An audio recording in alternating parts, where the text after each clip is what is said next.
Hello students, spring board की online classes में आपका स्वागत है।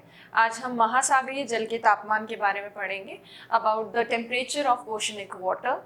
महासागरीय जल जो है उसका तापमान बढ़ता इसी कारण से है क्योंकि सूर्य से ऊष्मा प्राप्त होती है और उस सोलर हीट की वजह से ही ओशनिक वाटर का टेम्परेचर बढ़ता है। और उसके अलावा ये एक भौतिक गुण है महासागरीय जल का। अन्य जो भौतिक गुण है वो है लवणीयता, घनत्व, डेंसिटी और सलिनिटी डेंसिटी वगैरह जो है वो भी कहीं ना कहीं तापमान से जुड़े हुए हैं और तापमान उन्हें बहुत बड़े स्तर पर प्रभावित करता है। महासागरीय जल के तापमान की जब बात करते हैं तो वार्षिक आधार पर और दैनिक आधार पर जो तापांतर पाया जाता है, हाईएस्ट और लोवेस्ट टेम्परेचर में जो डिफरेंस होता है, टेम्परेचर वेरिएशन या रेंज ऑफ टेम्परेचर जिसे कहते हैं, वो डायरनल बेसिस पर और एनुअल बेसिस पे देखा जाता है। महासागरीय जो क्षेत्र होता है या जलीय भाग, उसमें यदि हम दैनिक तापांतर को देखें तो दैनिक तापांतर बहुत ही कम होता है, ऑलमोस्ट नेग्लिजिबल, और 1 डिग्री के आसपास ही होता है, जो कि बहुत कम है। तो दैनिक तापांतर इतना अधिक नहीं होता महासागरीय जल का, क्योंकि आपको पता है महासागरीय जल इतना जल्दी गर्म या ठंडा नहीं होता है। और महासागरीय जल का जो तापमान है वो हाईएस्ट टेम्परेचर दिन में 2 बजे रिकॉर्ड किया जाता है और लोवेस्ट टेम्परेचर जो होता है पूरे दिन का वो 5 AM में रिकॉर्ड होता है, सुबह के 5 बजे रिकॉर्ड किया जाता है। और वार्षिक तापांतर की यदि हम बात करें, वार्षिक तापांतर में पूरे वर्ष में अधिकतम और न्यूनतम तापमान जो है उसमें अंतर देखा जाता है। और पूरे वर्ष में यदि हम उत्तरी गोलार्ध की बात करें, नॉर्दर्न हेमिस्फीयर की, तो उत्तरी गोलार्ध में अधिकतम तापमान रिकॉर्ड किया जाता है अगस्त के महीने में, और दक्षिणी गोलार्ध में अधिकतम तापमान रिकॉर्ड होगा इसका बिल्कुल ऑपोजिट, क्योंकि आपको पता है उत्तरी गोलार्ध और दक्षिणी गोलार्ध में शीत और ग्रीष्म ऋतु की स्थिति बिल्कुल विपरीत होती है। तो उत्तरी गोलार्ध में अगर हाईएस्ट टेम्परेचर मिल रहा है अगस्त में, तो दक्षिणी गोलार्ध में हाईएस्ट टेम्परेचर मिलेगा फरवरी में, और लोवेस्ट टेम्परेचर जो है उत्तरी गोलार्ध में वो फरवरी में रिकॉर्ड किया जाता है, लोवेस्ट टेम्परेचर। और दक्षिणी गोलार्ध में यही न्यूनतम तापमान रिकॉर्ड होता है अगस्त में। तो इस तरह से अधिकतम और न्यूनतम तापमान में जब अंतर देखते हैं तो वो भी इतना अधिक नहीं है जितना स्थलीय भागों पे होता है, जलीय भागों में उतना अधिक नहीं होता। ये 10 डिग्री फ़ारेनहाइट के आसपास देखने को मिलता है। अब अगर हम देखें महासागरीय जल के तापमान को, बहुत सारे कारक हैं जो प्रभावित करते हैं, और महासागरीय जल का जो वितरण है विषुवत रेखीय क्षेत्र से ध्रुवों की ओर कितना तापमान होता है, किस तरह की स्थिति होती है, या सागर की सतह से लेकर गहराई तक किस तरह की तापमान की स्थिति होती है, ये होता है डिस्ट्रीब्यूशन, वितरण। और वितरण को मुख्य रूप से बहुत सारे फैक्टर्स, कारक हैं जो प्रभावित करती है, जिनको एक एक करके अभी हम डिस्कस करेंगे। सबसे पहला और प्रमुख कारक जो है वो है अक्षांश, लैटिट्यूड। आपको पता है विषुवत रेखीय क्षेत्र जिसे हम 0 डिग्री कहते हैं, 0 डिग्री वाले क्षेत्र में काफ़ी ज़्यादा तापमान होता है क्योंकि सौर ऊष्मा, सोलर एनर्जी ज़्यादा रिसीव होती है। यहाँ टेम्परेचर जनरली हाई पाया जाता है, और जैसे जैसे हम पोल्स की तरफ जाते हैं 90 डिग्री की तरफ, वैसे वैसे टेम्परेचर कम होता जाता है। अब ये तापमान किस दर से कम होता है, क्या है, वो हम आगे देखेंगे। बट अभी एक इम्पॉर्टेंट चीज़ जो डिस्कस करने वाली है वो ये है कि 40 डिग्री अक्षांश 40 डिग्री नॉर्थ लैटिट्यूड से लेकर 40 डिग्री साउथ लैटिट्यूड के बीच में अगर हम देखते हैं, ये वाला पूरा क्षेत्र, यहाँ पर महासागरीय सतही जल जो होता है, सरफेस वाटर जो है ओशन का, उसका टेम्परेचर एयर के टेम्परेचर से कम देखने को मिलता है। और इसके ऊपर अगर हम चले जाएं 40 से 90 डिग्री के बीच में, तो यहाँ महासागरीय जल की सतह का तापमान वायु के तापमान से अधिक होता है। ऐसा इसलिए क्योंकि इन क्षेत्रों में जो ये गर्म क्षेत्र हैं 40 डिग्री से 40 डिग्री के बीच में, यहाँ वाष्पीकरण के द्वारा, इवेपोरेशन के थ्रू ओशन अपनी हीट को रिलीज कर देता है एयर में, और इसी वजह से एयर का टेम्परेचर ज़्यादा होता है, ओशनिक वाटर का टेम्परेचर कम होता है। जबकि आगे हायर लैटिट्यूड्स में जब जाते हैं, उच्च अक्षांशों में, तो इतना ज़्यादा वाष्पीकरण नहीं होता है, इसीलिए महासागरीय जल का तापमान तो अधिक होता है और वायु वहाँ जो है वो ठंडी होती है। तो ये एक पॉइंट आप देख सकते हैं यहाँ। इसके अलावा अन्य जो कारक प्रभावित करता है महासागरीय जल के तापमान को, वो है जल और स्थल का वितरण। जैसा कि आपको पता है उत्तरी गोलार्ध में स्थलीय भाग ज्यादा है और दक्षिणी गोलार्ध में जलीय भाग ज्यादा है, और इसी वजह से जल और स्थल के वितरण में डिफरेंस होने के कारण उनके तापमान स्थिति में भी डिफरेंस होता है। नॉर्दर्न हेमिस्फीयर में लैंड डोमिनेट करती है, मतलब स्थलीय भाग ज्यादा है। और दक्षिणी गोलार्ध में, सदर्न हेमिस्फीयर में वाटर डोमिनेट करता है, मतलब जलीय भाग ज्यादा है। और इसी वजह से उत्तरी गोलार्ध में स्थलीय क्षेत्र के संपर्क में आने से महासागरीय जल का तापमान बहुत ज्यादा बढ़ जाता है। आपको पता है महासागरीय क्षेत्र के पास अगर स्थलीय भाग होगा, स्थलीय भाग काफी ज्यादा गर्म हो जाता है ग्रीष्म ऋतु के दौरान। इसीलिए लैंड की प्रेजेंस की वजह से नॉर्दर्न हेमिस्फीयर का टेम्परेचर हाई होता है जनरली ओशनिक वाटर का, और सदर्न हेमिस्फीयर में, दक्षिणी गोलार्ध में महासागरीय जल का तापमान थोड़ा तुलनात्मक रूप से कम होता है। तो ये हो गई जल और स्थल के वितरण की बात। अगर स्थलीय भाग ज्यादा होगा कहीं पर तो जल के तापमान को वो ज्यादा प्रभावित करेगा, और ग्रीष्म ऋतु में वो जलीय भाग ज्यादा गर्म होगा और शीत ऋतु में ठंडा भी हो जाएगा। अब प्रचलित पवनें जो है, प्रिवेलिंग विंड्स, प्रचलित पवनों में आती हैं पछुआ पवनें, पूर्वा पवनें, ये जो परमानेंट विंड्स हैं ये सब इसमें आएंगी, जैसे वेस्टलीज, ईस्टलीज एक्सेट्रा। अब इनका क्या प्रभाव होता है महासागरीय जल के तापमान पर, वो देखिए। ओशनिक वाटर जो है उसको ड्राइव करती है ये विंड्स, या महासागरीय जल को प्रवाहित करती है ये पवनें। जिन क्षेत्रों में पूर्वा पवनें चलती हैं वो महासागरीय जल को पूर्व से पश्चिम की ओर ले जाती है। जिन क्षेत्रों में पछुआ पवनें चलती हैं वो महासागरीय जल को पश्चिम से पूर्व की ओर लेकर जाती हैं। और जहां पे भी पूर्वा पवनों का और पछुआ पवनों का प्रभाव है, जैसे उदाहरण के तौर पर मैं आपको ये जो अटलांटिक ओशन है उसकी कंडीशन बताती हूँ। अटलांटिक महासागर में एक ओर तो है नॉर्थ अमेरिका वाला पार्ट, दूसरी तरफ है यूरोप और अफ्रीका वाला पार्ट। तो यदि देखें, जैसा कि महासागरीय धाराएं हमने की भी हैं, उस दौरान आपको पता होगा महासागरीय धाराओं को किया था हमने। एक ठंडी धारा है इस तरफ, ये है Africa and this is Europe, Italy and all. अब देखिए इस स्थिति में क्या होता है, पूर्वा पवनों का जो क्षेत्र है ये 30 डिग्री रफली, यहाँ देख लेते हैं 30 डिग्री। ये जो पूर्वा पवनों का क्षेत्र है, यहाँ से 30 डिग्री से जब पूर्वा पवनें चलती हैं ITC-Z की तरफ, तो ये विंड्स इस डायरेक्शन में इस तरह से चलती हैं।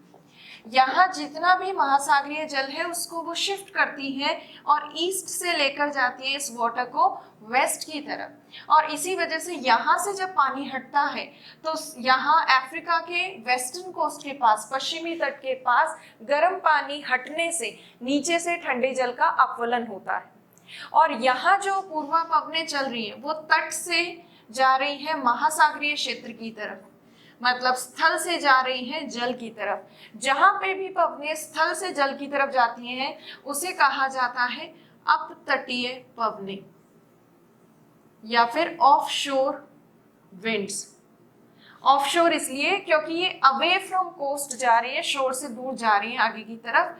तो जहां पे भी wherever the winds move from land towards water it is called offshore winds। तो जहां पे भी ऑफशोर या अपतटीय पवनें होती हैं वो वहां से गर्म पानी को हटाती हैं, जिसकी वजह से ठंडे जल का अपवलन होता है। तो अपतटीय पवनों वाले क्षेत्र में महासागरीय जल का तापमान सामान्यतः कम होता है, जबकि जिस क्षेत्र में पवनें इकट्ठा कर रही हैं उस गर्म पानी को, ये पूर्वा पवनों वाले क्षेत्र को देखें तो यहाँ से गर्म पानी हटाकर यहाँ गल्फ ऑफ मैक्सिको वाले क्षेत्र में गर्म पानी की मात्रा बढ़ा देती है ये ईस्टलीज वेस्ट पछुआ पवनें।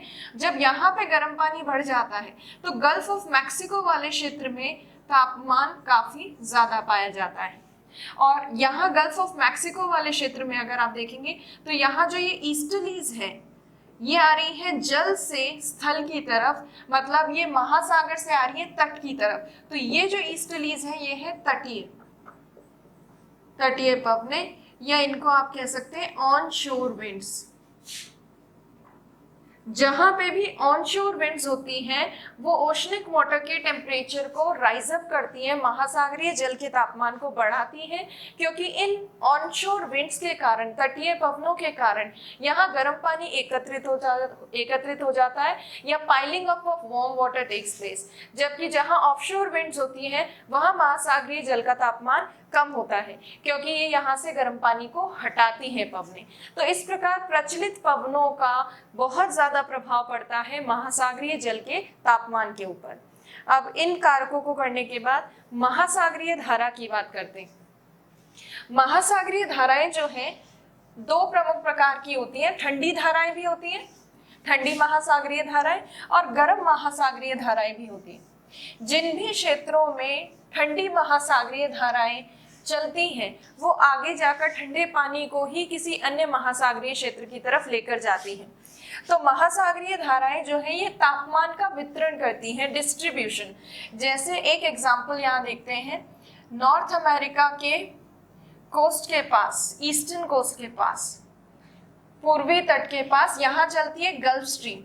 गल्फ स्ट्रीम एक गर्म धारा है और इस तरफ आ जाता है यूरोप का कुछ पार्ट, और यूरोप के इस पार्ट की तरफ जब ये गल्फ स्ट्रीम नामक गर्म धारा यहाँ से चलती है, ये धारा सीधी जाती है और यूरोप के पश्चिमी तट से जाकर टकराती है।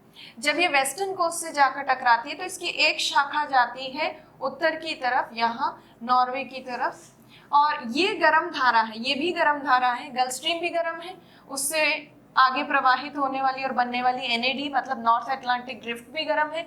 इसी का गर्म पानी आगे जाता है नॉर्थ सी की तरफ, उत्तरी सागर की तरफ और नॉर्वे की तरफ। तो इस गर्म धारा के कारण इस पूरे क्षेत्र का महासागरीय जल का तापमान काफी ज्यादा रहता है। जबकि जहाँ ठंडी धाराएं चलती हैं, जैसे कि यहाँ पे एक ठंडी धारा चलती है जिसका नाम है कैनरी। कैनरी जैसी ठंडी धाराओं के कारण आगे जो पानी जाता है, अपवेलिंग हो रही है, ठंडा जल नीचे की से ऊपर की तरफ आ रहा है और उससे एक ठंडी धारा बनी है, और इस ठंडी धारा के कारण महासागरीय जल का तापमान इस पर्टिकुलर क्षेत्र में कम हो गया है। तो गर्म और ठंडी धाराएं जो है ये भी तापमान का वितरण करने में सहायक है, महासागरीय जल के तापमान को, महासागरीय जल को मिश्रित करती हैं, जिससे तापमान बढ़ जाता है कुछ क्षेत्रों का, कुछ क्षेत्रों का कम हो जाता है। तो महासागरीय धाराओं का भी सीधे प्रभाव पड़ता है ओशनिक वाटर के डिस्ट्रीब्यूशन पर। अब जो लास्ट कारक है ये कुछ लघु कारक हैं या फिर हम इन्हें माइनर फैक्टर्स बोल सकते हैं, और इन माइनर फैक्टर्स में तीन मेजर चीजें हैं। एक तो है लोकेशन एंड शेप ऑफ सी, या फिर सागर की स्थिति तथा आकार। सागर की स्थिति तथा आकार के आधार पर उस क्षेत्र का तापमान निर्धारित होता है। जैसे कि अगर हम शेप की बात करें, जितना बड़ा सागरीय क्षेत्र होगा, लार्ज होगा, खुला होगा, ओपन सी होगी, तो खुला और बड़ा सागरीय क्षेत्र जहाँ होता है उसका तापमान जनरली कम होता है, क्योंकि जलीय क्षेत्र इतना जल्दी गर्म नहीं होता है स्थल के जैसे।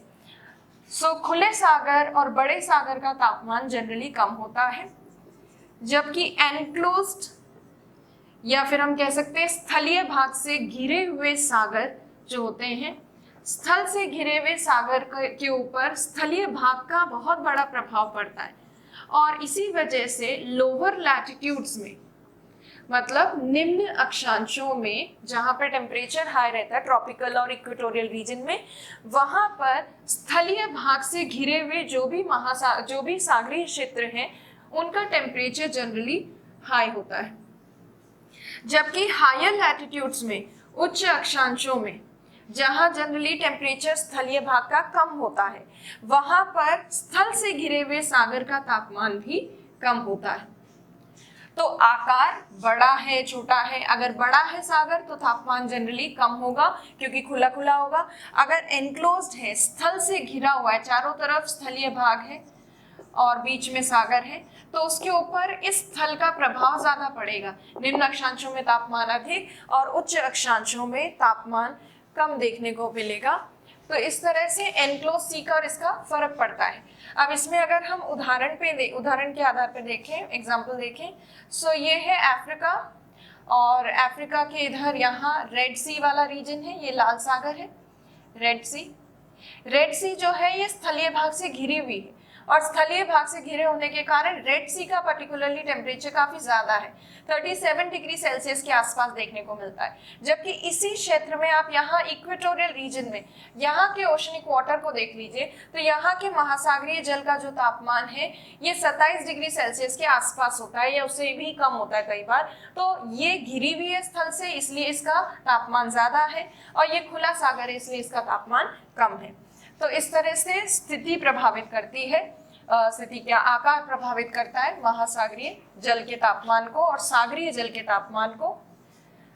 आकार के अलावा स्थिति की अगर बात करें, जिस अक्षांश में स्थित होगा सागर उस अक्षांश का पूरा प्रभाव पड़ेगा। हालांकि अक्षांश वाला टॉपिक हम पहले कर चुके हैं, बट यहाँ एक और चीज देखने लायक है। नॉर्थ अमेरिका के वेस्टर्न कोस्ट के पास, उत्तरी अमेरिका के पश्चिमी जो तट है भाग में, यहाँ पर है gulf of California. Gulf of California को यदि आप मैप में देखें तो गल्फ ऑफ कैलिफोर्निया का एक्सटेंशन या विस्तार जो है वो इस तरह से लंबा है, और इसी वजह से कैलिफोर्निया की जो गल्फ है या कैलिफोर्निया की जो खाड़ी है उसका टेम्परेचर इतना ज़्यादा नहीं है, क्योंकि यहाँ यदि देखें तो विभिन्न अक्षांशों में विस्तृत है। ये डिफरेंट लैटिट्यूड्स हैं जिनको क्रॉस करके ये जाती है, या इसका विस्तार एक्सटेंशन अगर देखें सो लगभग हम कह सकते हैं 25 डिग्री के आसपास से लेकर ऊपर तक ये रहता है 35 डिग्री के आसपास तक, तो ये अप्रोक्सीमेट है लगभग। तो इसका विस्तार जो है गल्फ ऑफ कैलिफोर्निया का या कैलिफोर्निया की घाटी, कैलिफोर्निया की इसका घाटी क्या, what do you call it, जैसा कि गल्फ ऑफ कैलिफोर्निया का ये जो अक्षांशीय विस्तार है, लैटिट्यूडनल एक्सटेंशन ज्यादा है। तो कुछ सागर ऐसे होते हैं जिनका अक्षांशीय विस्तार ज्यादा होता है। अक्षांशीय विस्तार ज्यादा होने का मतलब है ऐसे सागर जिनका ऐसे लंबे होते हैं जो एक लैटिट्यूड से दूसरे लैटिट्यूड तक एक्सटेंडेड होते हैं, जैसे 25 डिग्री से लेकर 27 डिग्री को क्रॉस करते हुए 30 डिग्री को क्रॉस करते हुए ऊपर और आगे तक 32 तक। इस तरह से अगर एक्सटेंशन होता है, विस्तार होता है किसी महासागरीय जल या सागर का किसी, तो उस सागरीय क्षेत्र में विभिन्न तापमान परिस्थितियां देखने को मिलती है, और एक पर्टिकुलर जोन में वो नहीं होता। ऐसा नहीं कि ट्रॉपिकल जोन में या एक ही क्षेत्र में जहां बहुत ज्यादा तापमान बढ़ जाए। तो ऐसे जो सागर होते हैं जिनका विस्तार कुछ इस तरह से अक्षांशीय स्तर पे होता है, उन सागरों का तापमान सामान्यतः कम होता है, क्योंकि डिस्ट्रीब्यूट हो जाता है टेम्परेचर ऊपर से लेकर नीचे तक और डिफरेंट लैटिट्यूडनल कंडीशंस की वजह से। सो कुछ ओशंस ऐसे होते हैं जिनका लैटिट्यूडनल एक्सटेंशन ज़्यादा होता है, और लैटिट्यूडनल एक्सटेंशन ज़्यादा होने पर जनरली ओशंस का सीज का टेम्परेचर थोड़ा कम होता है। और इसी तरह से एक और विस्तार देखा जाता है महासागरीय क्षेत्र में या सागरीय क्षेत्र में। कई बार आपको कुछ सागर ऐसे मिलेंगे जिनका देशांतरीय विस्तार अधिक है। देशांतरीय मतलब लॉन्गिट्यूडनल एक्सटेंशन अधिक है, लॉन्गिट्यूडनल एक्सटेंशन, देशांतरीय विस्तार। देशांतरीय विस्तार जिन सागरों का अधिक होता है, जैसे हम इस तरह का कोई सागर देखें तो इसका लॉन्गिट्यूडनल एक्सटेंशन अधिक है। मान लीजिए ये 30 डिग्री ईस्ट लॉन्गिट्यूड से लेकर और 60 डिग्री ईस्ट लॉन्गिट्यूड तक विस्तृत है।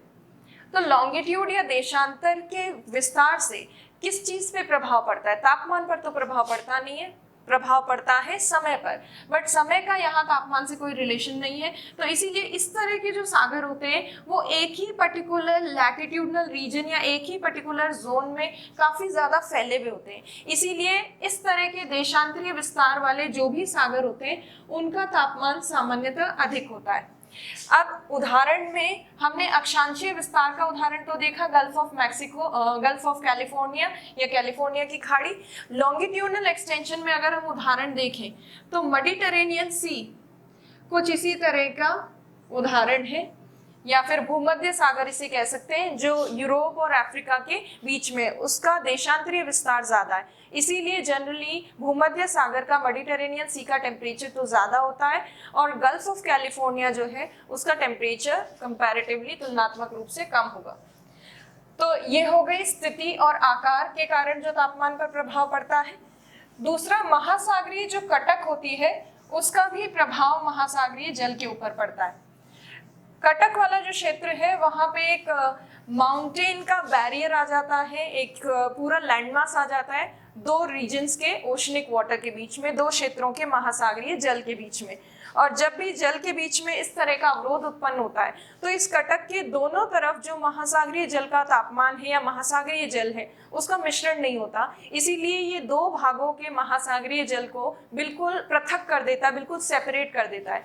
दूसरी चीज ये भी है कि जहां पे कटक है, रिज वाला रीजन, ये डाइवर्जिंग प्लेट बाउंड्रीज है, अब सारे प्लेट किनारे, और इस तरह की डाइवर्जिंग प्लेट बाउंड्रीज पर अक्सर वॉल्केनिक इरप्शंस होते रहते हैं, ज्वालामुखी उद्भव होते रहते हैं। और ज्वालामुखी उद्भव अगर इसी तरह से होते रहेंगे तो महासागरीय जल का तापमान बढ़ सकता है। तो कटक का भी प्रभाव रहता है महासागरीय जल के तापमान पर। फिर अगर नेक्स्ट और लास्ट जो माइनर फैक्टर है वो है लोकल वेदर कंडीशंस या स्थानीय मौसम परिस्थितियां। स्थानीय मौसम में किसी क्षेत्र में आने वाले चक्रवात, आंधी, तूफान, वर्षा, ये सारी चीजें महासागरीय जल के तापमान को प्रभावित करती हैं, क्योंकि यदि चक्रवात के कारण या किसी भी और कारणवश वर्षा होती है तो वर्षा के कारण महासागरीय जल का तापमान थोड़ा कम हो जाता है, या किसी भी कारणवश वाष्पीकरण ज्यादा हो तो इस तरह की स्थिति जो है, वाष्पीकरण, संघनन, वर्षा होना, ये सब भी कहीं ना कहीं तापमान को प्रभावित करती हैं। तो इस तरह से महासागरीय जल के वितरण को प्रभावित करने वाले ये कुछ प्रमुख कारक थे। अब महासागरीय जल जो है उसका वितरण दो आधारों पर देखा जा सकता है, डिस्ट्रीब्यूशन। एक तो हम डिस्ट्रीब्यूशन देख सकते हैं क्षैतिज आधार पर या हॉरिजॉन्टली, हॉरिजॉन्टल डिस्ट्रीब्यूशन। दूसरा हम डिस्ट्रीब्यूशन देख सकते हैं वर्टिकल डिस्ट्रीब्यूशन, या फिर हम इसे लंबवत वितरण कह सकते हैं, वर्टिकल डिस्ट्रीब्यूशन। सबसे पहले हम क्षैतिज या हॉरिजॉन्टल डिस्ट्रीब्यूशन को पहले डिस्कस कर लेते हैं, फिर हम वर्टिकल डिस्ट्रीब्यूशन को भी डिस्कस करेंगे। क्षैतिज रूप से यदि हम देखें, क्षैतिज रूप से वितरण, तापमान के वितरण में हम किस तापमान की बात करें, हम महासागर के सतह के जल के तापमान की बात करें, सरफेस वाटर की। और सरफेस वाटर के टेम्परेचर को अगर देखा जाए तो इक्वेटर से जब हम पोल्स की तरफ जाते हैं तो धीरे धीरे ओशनिक वाटर का टेम्परेचर कम होता है। तो क्षैतिज वितरण में इक्वेटर से पोल्स की तरफ जाने पर टेम्परेचर रिड्यूस होगा। इक्वेटोरियल रीजन जो होते हैं, विषुवत रेखीय क्षेत्र, विषुवत रेखीय क्षेत्र में टेम्परेचर लगभग अप्रोक्सीमेटली 27 डिग्री सेल्सियस होता है, और पोल्स की तरफ जाते जाते कम हो जाता है, और इवन पोल्स में कुछ क्षेत्रों में जाकर तो ये 0 डिग्री सेल्सियस भी हो जाता है। तो इसी आधार पर तापमान के कम होने की दर पता लगाई जाती है। इक्वेटर से, विषुवत रेखा से जब ध्रुवों की तरफ जाते हैं तो तापमान एक दर से कम होता है, और रेट ऑफ डिक्रीज जो है, डिक्रीज, वो लगभग है 0.5 डिग्री फ़ारेनहाइट। और इसको यदि हम सेल्सियस में देखें तो सेल्सियस भी लगभग 0.3 डिग्री सेल्सियस आता है, जिसको राउंड फिगर में 0.5 डिग्री सेल्सियस भी कहा जा सकता है। एक लैटिट्यूड बढ़ने पर टेम्परेचर 0.5 डिग्री फ़ारेनहाइट कम हो जाता है। और इसी तरह से यदि हम देखें तो विभिन्न अक्षांशों में अलग अलग टेम्परेचर कंडीशंस देखने को मिलती है। जैसे 20 डिग्री लैटिट्यूड, 20 डिग्री अक्षांश में टेम्परेचर 22 डिग्री सेल्सियस रहता है महासागरीय जल के सतही भाग का। 40 डिग्री पे यदि हम देखें तो 40 डिग्री लैटिट्यूड अक्षांश में टेम्परेचर 14 डिग्री सेल्सियस के आसपास रहता है, और लगभग 90 डिग्री लैटिट्यूड में 0 डिग्री सेल्सियस के आसपास हो जाता है। इस तरह से टेम्परेचर रिड्यूस होता है पोलर रीजन की तरफ। अब अगर हम एवरेज बेसिस पे देखें, क्षैतिज वितरण में पूरे सभी महासागरों का जो सतही जल है उसका औसत देखा जाए तो ऑल ओशंस का एवरेज होता है 17 डिग्री सेल्सियस। लगभग 17 डिग्री सेल्सियस, एग्जैक्ट फिगर्स में 17.2 डिग्री सेल्सियस। तो सभी महासागरों का औसत तापमान इतना है। उत्तरी गोलार्ध में जैसा कि आपको पता है तापमान महासागरीय जल का अधिक होना चाहिए और दक्षिणी गोलार्ध में तापमान कम होना चाहिए। और अधिक तापमान की अगर बात करें तो उत्तरी गोलार्ध में जितने भी महासागरीय क्षेत्र हैं उनका temperature, average surface temperature 19.4 degree Celsius के आसपास रहता है और दक्षिणी गोलार्ध में 16.1 डिग्री सेल्सियस के आसपास रहता है। विभिन्न महासागरों की यदि हम स्थिति देखें ओशनिक रीजन की, तो सबसे पहले पैसिफिक ओशन जो है, पैसिफिक ओशन वाला रीजन ये प्रशांत महासागरीय क्षेत्र में अग्निवलय वाला क्षेत्र है, वॉल्केनिक रीजन, जहां जिसकी वजह से टेम्परेचर थोड़ा ज़्यादा बढ़ जाता है। तो पैसिफिक ओशन का 19.1 डिग्री सेल्सियस के आसपास टेम्परेचर रहता है।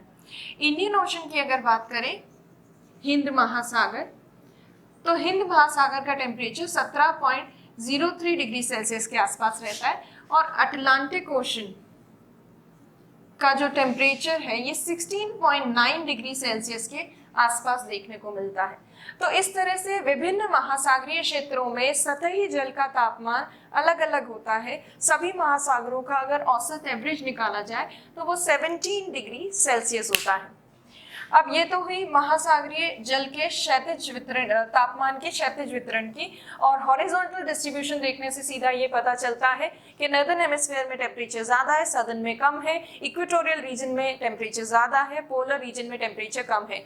फिर भी यहाँ पे हम ये तो बोल रहे हैं कि इक्वेटर से पोल्स की तरफ बढ़ने पर 0 डिग्री से 90 डिग्री की तरफ बढ़ने पर टेम्परेचर रिड्यूस हो रहा है, मानते हैं कि टेम्परेचर रिड्यूस हो रहा है, बट इसका मतलब ये नहीं है कि सबसे उच्च तापमान महासागरीय सतही जल का तापमान जो उच्चतम है वो विषुवत रेखा पर रिकॉर्ड होगा। नहीं, उच्चतम तापमान विषुवत रेखीय क्षेत्र के बजाय रिकॉर्ड होता है थोड़ा सा विषुवत रेखा के उत्तर में। तो हाईएस्ट टेम्परेचर रिकॉर्ड किया जाता है विषुवत रेखा के उत्तर में, नॉर्थ ऑफ इक्वेटर।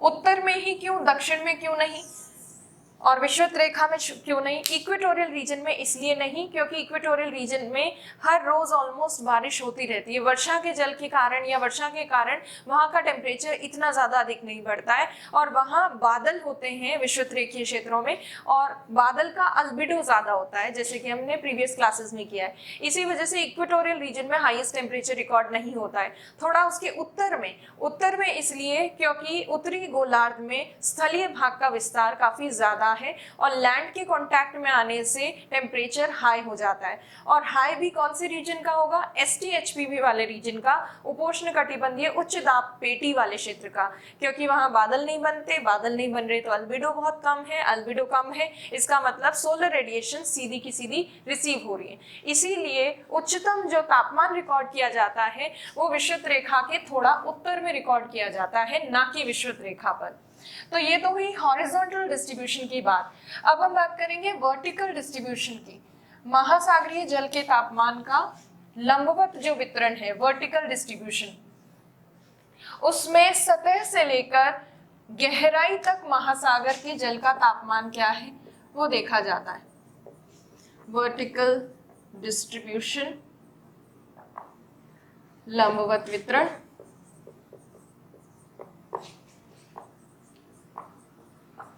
लंबवत वितरण में हम सतह से लेकर नीचे गहराई तक कितना तापमान है या किस प्रकार तापमान कम या ज्यादा हो रहा है उसको देखते हैं। यदि हम ऊपर सतह का जल का तापमान देखें तो वो तो अभी आप देख चुके हो कि सतह के जल का तापमान जनरली हाई होता है, टेम्परेचर अधिक होता है। जैसे जैसे हम गहराई में जाते हैं वैसे वैसे महासागरीय जल का तापमान कम होता जाता है, क्योंकि नीचे की तरफ सौर विकिरणों की ऊष्मा या हीट रिसीव नहीं हो रही।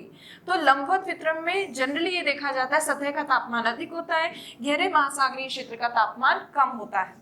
यहाँ पे एक चीज नोट करने लायक ये है कि महासागर का फोटिक जोन का मतलब ऐसा क्षेत्र या इतनी ऐसी गहराई जहां तक सूर्य का प्रकाश पहुंच सकता है। तो महासागर में 200 मीटर की गहराई तक फोटिक जोन है, क्योंकि यहाँ तक सूर्य का प्रकाश पहुंच पाता है और इसीलिए से प्रकाशित क्षेत्र भी कहा जा सकता है। तो फोटिक जोन तो है सतह से लेकर 200 मीटर की गहराई तक, और इसके 200 मीटर की गहराई के आगे अफोटिक जोन आ जाता है। अफोटिक जोन का मतलब है जहां सूर्य का प्रकाश पहुंच नहीं पाता है, 200 मीटर से लेकर जितना भी गहरा महासागर है वहां तक। तो इसीलिए महासागरीय क्षेत्र में जो भी प्रमुख जीव जंतु हैं या जो फोटोसिंथेसिस वगैरह करते हैं वो मेनली फोटिक जोन में ही सरवाइव करते हैं। अफोटिक जोन में टेम्परेचर ऑब्वियस है रिड्यूस होना, क्योंकि वहां सनरेज प्रॉपर्ली पहुंचती नहीं है। तो 200 मीटर तक तो टेम्परेचर फिर भी हाई रहता है, 200 मीटर के आगे काफी ज्यादा धीरे धीरे टेम्परेचर जो है वो कम होने लगता है। अब तापमान किस दर से कम होता है, किस रेट से कम होता है? तो तापमान के गहराई के साथ कम होने की दर सभी स्थानों पर अलग है। खास तौर पर उन स्थानों में तापमान की लंबवत आधार पर यदि देखा जाए तो कम होने की दर वहां ज्यादा है जहां सतही तापमान ज्यादा पाया जाता है। जैसे विषुवत रेखीय क्षेत्रों में, उष्णकटिबंधीय क्षेत्रों में, इक्वेटोरियल और ट्रॉपिकल जोन्स में ऊपर सरफेस का टेम्परेचर काफी हाई होता है, 27 डिग्री सेल्सियस या उसके आसपास। इसीलिए नीचे जाने पर हमें तापमान में कमी ज्यादा दर्ज देखने को मिलती है। जबकि ध्रुवीय क्षेत्रों में यदि देखेंगे सतही जल का तापमान ही काफी कम है, 0 डिग्री के आसपास या 4 डिग्री के आसपास। इसीलिए नीचे जाने पर, गहराई में जाने पर तापमान में जो कमी आती है वो तुलनात्मक रूप से थोड़ी कम आती है। तो विषुवत रेखीय क्षेत्रों और उष्णकटिबंधीय क्षेत्रों में गहराई के साथ तापमान तेजी से बढ़ता है, जबकि विषुवत रेखीय क्षेत्रों से जब हम ध्रुवों की तरफ जाते हैं, पोल्स की तरफ, पोलर रीजन में टेम्परेचर के डीपर पार्ट्स में रिड्यूस होने की जो रेट है वो थोड़ी कम हो जाती है। स्थल से घिरे हुए जो सागर हैं, लैंड से जो सराउंडेड जो भी सीज हैं, उन सीज में टेम्परेचर थोड़ा अलग होता है। जैसे कि अगर हम देखें एग्जाम्पल के तौर पर इंडियन ओशन वाला जो पार्ट है, इंडियन ओशन में यदि हम लगभग 1800 मीटर की गहराई तक जाते हैं तो हमें टेम्परेचर काफी कम दिखता है। नीचे की तरफ गहराई में 1 डिग्री सेल्सियस के आसपास तक हो जाता है, टेम्परेचर काफी कम हो जाता है। जबकि दूसरी तरफ आप लाल सागर को देखिए, रेड सी को, या किसी भी अन्य स्थल से घिरे हुए सागर को जैसे भूमध्य सागर, उनमें इस गहराई पर टेम्परेचर काफी ज्यादा होता है, 20 या 24 डिग्री सेल्सियस मिल सकता है। तो लाल सागर का इस गहराई पर, 1800 मीटर की गहराई पर भी टेम्परेचर इतना कम क्यों नहीं हुआ है? क्योंकि ये स्थलीय भाग से घिरा हुआ है। तो इस तरह से मान लीजिए यहाँ ये स्थलीय भाग है, ये लैंड रीजन है, इस तरफ भी लैंड रीजन है, इस तरफ भी लैंड रीजन है। तो इस स्थल के संपर्क में आने से ये वाला जो जलीय भाग है ये काफी गहराई तक भी अपने उच्च तापमान को बनाए रखता है। तो जो स्थल से घिरे हुए सागर हैं उनमें गहराई के साथ तापमान कम होने की दर थोड़ी कम होती है, जबकि जो खुले महासागरीय क्षेत्र हैं, ओपन ओशनिक रीजन्स हैं, वहां पे काफी अच्छी खासी रेट से टेम्परेचर रिड्यूस होता है। अब इस वर्टिकल डिस्ट्रीब्यूशन को, लंबवत वितरण को दर्शाने के लिए एक डायग्राम के थ्रू इसको दर्शाया जाता है, और उसमें 3 जो जोन्स हैं उनको हम डिस्कस करेंगे। सबसे पहले यदि हम देखें, ये महासागर की सतह है, ये सतह है, और सतह से जब हम नीचे की तरफ जाएंगे तो गहराई में किस तरह की तापमान की स्थिति है वो देखते हैं। यहाँ पर हम टेम्परेचर दर्शाएंगे, तापमान इस जगह यहाँ, और यहाँ पर गहराई, डेप्थ। तो गहराई में ये 0 मीटर, 300 मीटर, 300 मीटर के बाद 500, 500 के बाद 1000, 1500 and so on, like 2000 metre से लेकर 4500 मीटर तक और यहाँ पे तापमान जो है 0 degree Celsius, 4 degree, then 8 degree, 12 degree, 16, then 20,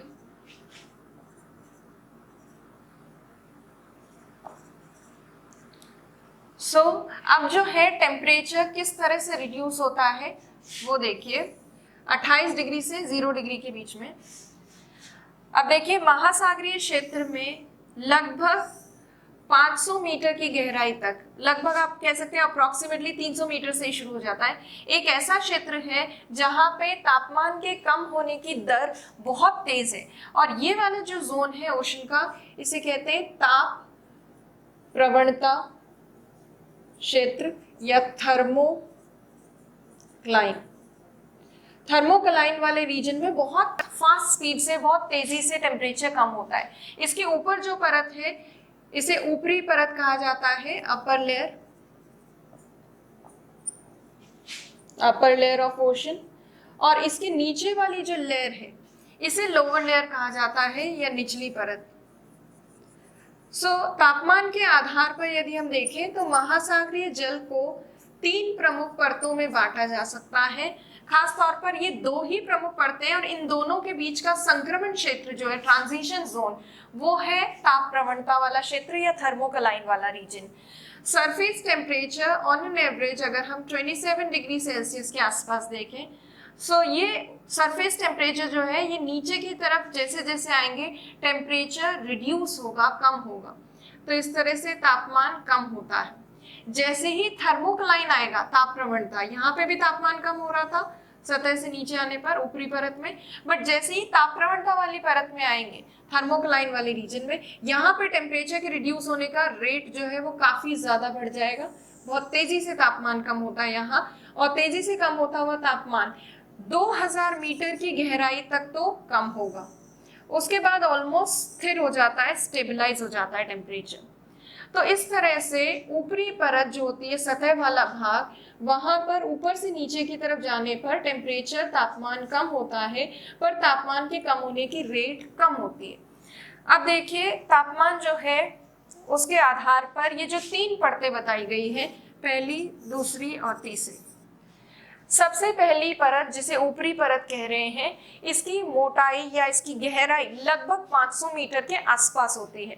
और 500 मीटर के आसपास या 300 मीटर के आसपास तक हम कह सकते हैं। आपको पता है 200 मीटर तक तो सोलर रेडिएशंस आ ही रही हैं, रिसीव हो रही हैं, और उसके बाद 200 के आसपास वाला क्षेत्र भी थोड़ा गर्म होता है। 300 के नीचे तो बहुत तेजी से टेम्परेचर रिड्यूस होने लग जाता है, काफी तेजी से कम होने लगता है। ऊपरी परत जो है इसका टेम्परेचर लगभग 20 डिग्री से 25 डिग्री सेल्सियस के आसपास पाया जाता है। सभी क्षेत्रों का नहीं, कॉमन बात करें, वैसे विषुवत रेखीय क्षेत्र में तापमान ज्यादा होता है, ध्रुवों पे काफी कम होता है, बट हम ऑन एन एवरेज बात करें, औसत आधार पर इस ऊपरी परत का तापमान 20 से 25 डिग्री सेल्सियस रहता है। और ये वाली जो परत है, ट्रॉपिकल रीजन में, उष्ण कटिबंधीय क्षेत्रों में ये परत पूरे साल भर देखने को मिलती है। अपर लेयर, ऊपर वाली जो ये 20 से 25 डिग्री सेल्सियस वाली है, ये पूरे साल देखने को मिलती है। जबकि ये ऊपरी परत जो है ये मध्य अक्षांशीय क्षेत्रों में, मिड लैटिट्यूड्स में, मध्य अक्षांशीय क्षेत्रों में केवल ग्रीष्म ऋतु के दौरान देखने को मिलती है, सर्दियों में नहीं होती है ये वाली लेयर। तो मिड लैटिट्यूड्स में, मध्य अक्षांशों में ये केवल ग्रीष्म ऋतु में पाई जाएगी, जबकि ट्रॉपिकल रीजन्स में ये upper layer through out the year होती है, पूरे साल देखने को मिलती है। और इस परत के बाद जो दूसरी परत है, इस परत में, ऊपरी परत में क्या होता है, ऊंचाई के साथ, गहराई के साथ तापमान कम होता है। फिर दूसरी जो लेयर है ताप प्रवणता, ये ताप प्रवणता वाली परत वास्तव में एक ट्रांजिशन जोन है, संक्रमण क्षेत्र है ऊपरी परत और निचली परत के बीच में। और इस वाली परत में काफी तीव्र गति से, हाई रेट से टेम्परेचर रिड्यूस होता है, तापमान काफी ज्यादा तेजी से कम होता है। और ये परत जो है, इसके नीचे जितना भी महासागरीय भाग है, महासागर का अधिकतम भाग इस ताप प्रवणता वाली परत के नीचे ही है। लगभग 80 से 90% जो आयतन है महासागरीय जल का, जो वॉल्यूम है ओशनिक वाटर का, वो इस लेयर के नीचे ही देखने को मिलता है। ताप प्रवणता वाली परत के बाद जो तीसरी लेयर है, जिसको हम निचली परत कह रहे हैं, लोअर लेयर, ये लोअर लेयर काफी ज्यादा ठंडी होती है। इस लोअर लेयर में 2000 मीटर की गहराई तक, या लगभग हम कह सकते हैं 1800 मीटर की गहराई तक टेम्परेचर एक पर्टिकुलर रेट से कम होता है, बट उसके बाद एक लेवल के बाद टेम्परेचर स्टेबल हो जाता है, स्थिर हो जाता है। पोलर रीजन जो है उसमें केवल यही परत पाई जाती है। ध्रुवीय क्षेत्रों में ना तो ऊपरी परत होती है, ना ताप प्रवणता वाली परत होती है, सीधे ये निचली परत ही देखने को मिलती है ध्रुवीय क्षेत्रों में। विषुवत रेखीय क्षेत्र जो है, इक्वेटोरियल रीजन, उसमें थोड़ा सा ऊपरी जो महासागरीय जल का तापमान है वो कभी कभी कम हो जाता है। जब भी वर्षा होती है, बारिश होती है, तो ऊपर वाली लेयर पानी की जो है उसका टेम्परेचर रिड्यूस हो जाता है। इसलिए थोड़ा गहराई में जाने पर टेम्परेचर कई बार ऊपर वाली परत में, मान लीजिए बारिश हुई इक्वेटोरियल रीजन में, तो तापमान गहराई के साथ पहले थोड़ा बढ़ता है, फिर वापस कम होना शुरू हो जाता है। तो इक्वेटोरियल रीजन में कभी कभी ये थोड़ा सा तापमान में विलोमता देखने को मिलती है। इस तरह से ऊपरी महासागरीय जल का तापमान कम और नीचे आने पर ऊपरी महासागरीय जल का तापमान कम, नीचे आने पर थोड़ा बढ़ा, फिर वापस कम हो जाएगा। पोलर रीजन में तो केवल यही वाली लेयर है, ये ध्रुवीय क्षेत्रों के लिए। पोलर रीजन में ऊपर बर्फ जमी रहती है, इसीलिए कई बार ऊपरी जो भाग है बर्फ वाला टेम्परेचर वो थोड़ा कम होता है, उसके नीचे टेम्परेचर थोड़ा सा ज्यादा होता है। तो पोलर रीजन में इस तरह से देखने को मिलता है। खैर, इतना स्पेसिफिक डिटेल्स में जाने के बजाय ये 3 परतों को आप याद रखिए, ऊपरी परत, ये ताप प्रवणता वाली परत और निचली परत। महासागरीय जल के तापमान के बारे में यही मेन चीजें थी, क्षैतिज और लंबवत वितरण, हॉरिजॉन्टल एंड वर्टिकल डिस्ट्रीब्यूशन, ये 3 लेयर्ड स्ट्रक्चर, ये आप याद रखिएगा। तो हम नेक्स्ट क्लास में महासागर से संबंधित अन्य डिटेल्स को डिस्कस करेंगे। Thank you.